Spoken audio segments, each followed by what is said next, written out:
ನಮಸ್ಕಾರ. ವನಜಾ ಮಲ್ನಾಡ್ ಬಂದಾಯಿತು, ಹೊಸ ವಿಡಿಯೋ ತಂದಾಯಿತು. ಬನ್ನಿ ಇವತ್ತು ಜಯಲಲಿತಾ ಸೀರಿಯಲ್ಲು ಹೇಗೆ ಮೂವ್ ಆಗುತ್ತೆ, ಏನು ಸ್ಟೋರಿ ನೋಡೋಣ. ಅದಕ್ಕಿಂತ ಮುಂಚೆ ನಾನು ವಿಡಿಯೋಕ್ಕೆ ಸಬ್ಸ್ಕ್ರೈಬ್ ಮಾಡಿಲ್ಲ ಅಂದರೆ ದಯವಿಟ್ಟು ಸಬ್ಸ್ಕ್ರೈಬ್ ಮಾಡ್ಕೊಳ್ಳಿ, ಹಾಗೆ ಒಂದು ಲೈಕ್ ಕೊಡಿ. ಲಲಿತಾ ಊರಿಗೆ ಹೋಗಿದ್ದಾಳೆ. ಅಲ್ಲಿ ಅಪ್ಪ ಅಮ್ಮ ನೋಡಿದ್ರೆ ಕಾರೆಲ್ಲ ಮಾರಾಕಿದ್ದಾರೆ, ಮನೆನ ಅಡ್ಬಿಟ್ಟಿದ್ದಾರೆ. ಲಲಿತಾಗೋಸ್ಕರ ಲಲಿತಾಗೆ ತಾಳಿ ಸರ ಮಾಡಿಕೊಡೋಕ್ಕೆ ಮನೆ ಆಡ್ಬಿಟ್ಟಿದ್ದಾರೆ. ಮತ್ತು ಅಳಿಯಂಗೆ ಬ್ರೇಸ್ಲೈಟ್ ಮಾಡಿಕೊಡೋಕ್ಕೆ ಕಾರನ್ನ ಅಡ್ಬಿಟ್ಟಿದ್ದಾರೆ.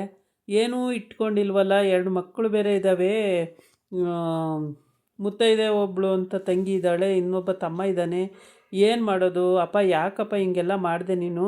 ನನಗೇನು ಬೇಕಾಗಿತ್ತು, ನೀನು ಯಾಕೆ ಇದೆಲ್ಲ ಮಾಡಿದೆ ಅಂತ ಹೇಳಿ ಇದು ಮಾಡ್ತಿರ್ತಾಳೆ. ಅಪ್ಪನಿಗೆ ಹೇಳ್ತಾ ಇರ್ತಾಳೆ.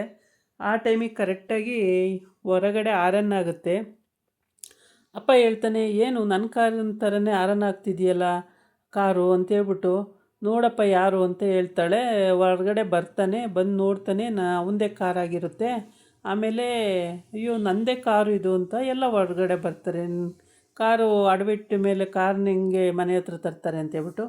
ಆಮೇಲೆ ಅಲ್ಲಿ ಜೈ ಕಾರ್ನು ಬಂದಿರ್ತಾನೆ. ಆಮೇಲೆ ಕಾರ್ ಬಿಡಿಸ್ಕೊಬಂದು ಮಾವಂಗೆ ಕೀ ಕೊಡ್ತಾನೆ. ಇದೆಲ್ಲ ಮಾಡೋಕ್ಕೆ ಹೋಗಬೇಡಿ, ನಿಮ್ಮ ಜೀವನಕ್ಕೆ ಏನು ಆಧಾರವಾಗಿದೆ ಅದನ್ನು ಇಟ್ಕೊಳ್ಬೇಕು. ಅದು ಬಿಟ್ಬಿಟ್ಟು ಹಿಂಗೆಲ್ಲ ಮಾಡ್ತಾರೆ ಯಾರಾದರೂ? ಕೊಡಿ ಅಂತ ಯಾರು ಕೇಳಿರ್ತಾರೆ, ಏನಕ್ಕೆ ಇವೆಲ್ಲ ಮಾಡ್ತೀರಾ ನೀವು ಅಂತ ಅಂತಾನೆ. ಆವಾಗ ಅಳಿಯಂದಿರೆ ಆಸೆ, ನನಗೆ ಕೊಡಬೇಕು ಅನ್ನೋ ಒಂದು ಆಸೆ ಇತ್ತು, ಅದಕ್ಕೋಸ್ಕರ ಇದು ಮಾಡಿದೆ ಅಂತ ಹೇಳ್ತಾನೆ ಲಲಿತಾ ಅಪ್ಪ.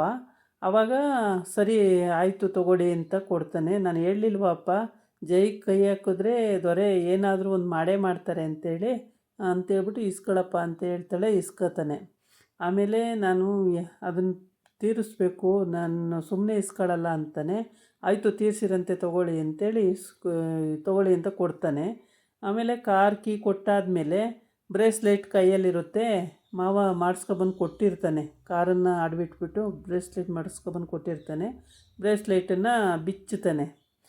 ನಿಮ್ಮ ಆಸೆಯಂತೆ ನನಗೆ ಬ್ರೇಸ್ಲೈಟು ಇದೆ, ಕಾರು ಬಂತು ಅಂತೇಳ್ಬಿಟ್ಟು. ಆವಾಗ ಬ್ರೇಸ್ಲೈಟನ್ನು ಬಿಚ್ಚಿಬಿಟ್ಟು, ನೋಡಿ ನನಗೆ ಬ್ರೇಸ್ಲೈಟು ಹಾಕ್ಕೊಂಡೆ ಆಯಿತು, ನನಗೆ ಹಾಕ್ಕೊಳ್ಳೋದಕ್ಕೆ ಬ್ರೇಸ್ಲೈಟೆಲ್ಲ ಇಷ್ಟ ಇಲ್ಲ. ಇದನ್ನು ನೀವು ಇಟ್ಕೊಂಡು ನಿಮ್ಮ ಕಷ್ಟ ಏನಿದೆ ಅದು ಮಾಡ್ಕೊಳ್ಳಿ, ಸುಮ್ಮನೆ ಇವೆಲ್ಲ ಇದು ಮಾಡಬೇಡಿ, ಈಗೆಲ್ಲ ಸುಮ್ಮನೆ ದುಡ್ಡು ವೆಚ್ಚ ಮಾಡಬಾರ್ದು, ನಿಮ್ಮ ಇದಕ್ಕೇನು ಬೇಕು ಅದು ಮಾಡ್ಕೊಳ್ಳಿ ಅಂತ ಹೇಳ್ತಾನೆ. ಆವಾಗ ಇಲ್ಲ ಅಳಿಯಂದಿರ, ಅದು ನಿಮಗೆ ಕೊಟ್ಟಿರೋದು ನೀವು ಇಟ್ಕೊಳ್ಳಿ, ನಿಮಗೆ ಹಾಕಿದ್ದೀನಿ ನಾನು, ನನ್ನ ಹಾಕ್ಬೇಕಾಗಿದ್ದ ಕರ್ತವ್ಯ ನಾನು ಹಾಕಿದ್ದೀನಿ. ಹೌದು ಹಾಕ್ಬೇಕಾಗಿದ್ದು ಹಾಕಾಯಿತು, ಅದನ್ನ ನಾನು ಹಾಕ್ಕೊಂಡಾಯಿತು, ನಾನು ಮಾಡುವಾಯಿತು, ಇವಾಗ ನೀವು ಇಟ್ಕೊಳ್ಳಿ, ಮಕ್ಕಳಿಗೆ ಸ್ಕೂಲು ಕಾಲೇಜ್ ಅಂತೆಲ್ಲ ಇರುತ್ತೆ, ಇಟ್ಕೊಳ್ಳಿ ಅಂತ ಕೊಡ್ತಾನೆ. ಆವಾಗ ಲಲಿತಾ ಏನೂ ಮಾತಾಡಲ್ಲ, ಸುಮ್ಮನಿರ್ತಾಳೆ. ಆದರೆ ಕೊಟ್ಬಿಟ್ಟು ಹೊರಡ್ತಾನೆ. ಬನ್ನಿ ಅಳಿಯಂದ್ರೆ ಒಳಿಕೆ ಅಂತಾನೆ. ಇಲ್ಲ ಈಗ ಸ್ವಲ್ಪ ಕೆಲಸ ಇದೆ ನನಗೆ, ಇನ್ನೊಂದು ಸಲ ಬರ್ತೀನಂತೆ ಅಂತ. ಬಾವ ನಾನು ನೀವು ಗದ್ದೆಯಲ್ಲಿ ಲಗೋರಿ ಆಡೋಣ ಬಾವ ಅಂತ ಹೇಳ್ತಾನೆ.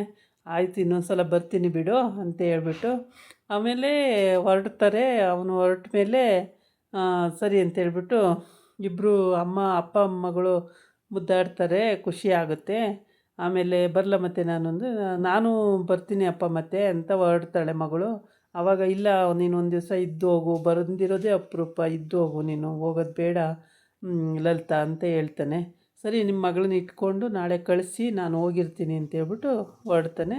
ಆಮೇಲೆ ಹೋಗ್ಬೇಕಾದ್ರೆ ಇವಳು ಮುಖನೇ ಒಂಥರ ಮಾಡ್ಕೊಂಡಿರ್ತಾಳೆ. ಅದಕ್ಕೆ ಲಲಿತಾಗೆ ಟಾಟಾ ಮಾಡಿಬಿಟ್ಟು ಹೊರಡ್ತಾನೆ. ತಲೆ ಕೆರ್ಕೊಂತಾನೆ ಟಾಟಾ ಮಾಡಿ ಹೊರಡುವಾಗ. ಆಮೇಲೆ ಅವಳು ಮುಖ ಉರಿಸ್ತಿರ್ತಾಳೆ, ಕೊನೆಗೆ ಟಾಟಾ ಮಾಡ್ತಾಳೆ, ಹೋಗ್ತಾನೆ. ಆಮೇಲೆ ಇನ್ನೊಂದು ದಿವಸ ಹೋಗಿ ಕರ್ಕೊಂಬರೋಕ್ಕೆ ಇವಾಗೆಲ್ಲ ಒಳಗೋಗ್ತಾರೆ ಅವ್ರ ಮನೆಯಲ್ಲಿ. ಒಳಗೋಗಿ ಇವತ್ತೊಂದು ದಿವಸ ಎಲ್ಲ ಅವ್ರ ಜೊತೆಗೆ ಇರ್ತಾಳೆ ಲಲಿತಾ. ಆಮೇಲೆ ಮನೆಗೆ ಹೋಗ್ತಾನೆ. ಮನೆಗೆ ಹೋಗಿ ಅಲ್ಲಿ ಅಧ್ಯಕ್ಷರೇ ಅದು ಮಾಡಿ ಬಂದೆ, ಇದು ಮಾಡಿದೆ, ವಾಚ್ ಎತ್ತಿಟ್ಟೆ, ಕೈಕಾಲು ತೊಳೆದೆ, ಹಂಗೆ ಹಿಂಗೆ ಅಂತೆಲ್ಲ ಹೇಳ್ತಾ ಇರ್ತಾನೆ. ರೂಮಲ್ಲಿ ಲಲಿತಾ ಇಲ್ಲವೇ ಇಲ್ಲ. ಅದೇ ಭ್ರಮೇಲಿ ಇರ್ತಾನಲ್ವ, ಹಂಗೆ ಹೇಳ್ತಾನೆ. ಲಲಿತಾ ಅಲ್ಲಿರಲ್ಲ. ಆಗ ಸರಿ ಅಂತ ತಲೆಗೆ ಹೊಡ್ಕೊತಾನೆ ಒಂದೀಟು. ಆಮೇಲೆ ಸರಿ ಅಂತೇಳ್ಬಿಟ್ಟು ಮಾರನೇ ದಿನ ಇದೆಲ್ಲ ಮುಗಿಸ್ಕೊಂಡು ಅವಳು ಮತ್ತೆ ಹೋಗಿ ಕರ್ಕೊಂಡು ಬರ್ತಾನೆ. ಹೋಗಿ ಕರ್ಕೊಂಡು ಬಂದಾಗ ಅತ್ತೆ ಅಲ್ಲಿ ಮತ್ತೆ ತಕರಾರು ತೆಗಿತಾಳೆ, ಜೋರು ಮಾಡ್ತಾಳೆ. ಆದರೆ ಇವಳು ಎದ್ರಲ್ಲ ಅದಕ್ಕೆಲ್ಲ. Okay fine. ಹೆದ್ರೋದಿಲ್ಲ ಏನಿಲ್ಲ, ಧೈರ್ಯ ಮಾಡಿ ಸರಿ ಅಂತೇಳಿ ಸುಮ್ಮನಿರಮ್ಮ ಮತ್ತೇನು ಜಗಳ ತೆಗಿಬೇಡ ಅಂತ ಅವನು ಹೇಳ್ತಾನೆ. ಆದರೆ ಇವಳು ಜಗಳ ತೆಗಿಬೇಕು ಅಂತಲೇ ಮತ್ತೆ ಅವಳ ಹತ್ರ ಜಗಳಕ್ಕೆ ಹೋಗ್ತಾಳೆ. ಅವಳು ಅತ್ತೆ ಬೇಡ ಸುಮ್ಮನಿರಿ, ಅವೆಲ್ಲ ಏನಕ್ಕೆ ಚೆನ್ನಾಗಿರಲ್ಲ ಅಂತ ಹೇಳ್ತಾಳೆ. ಇದಾಗಿತ್ತು ಇವತ್ತಿನ ವಿಡಿಯೋ. ನಾಳೆ ಇನ್ನೊಂದು ವಿಡಿಯೋ ಜೊತೆ ಬರ್ತೀನಿ. ನಮಸ್ಕಾರ.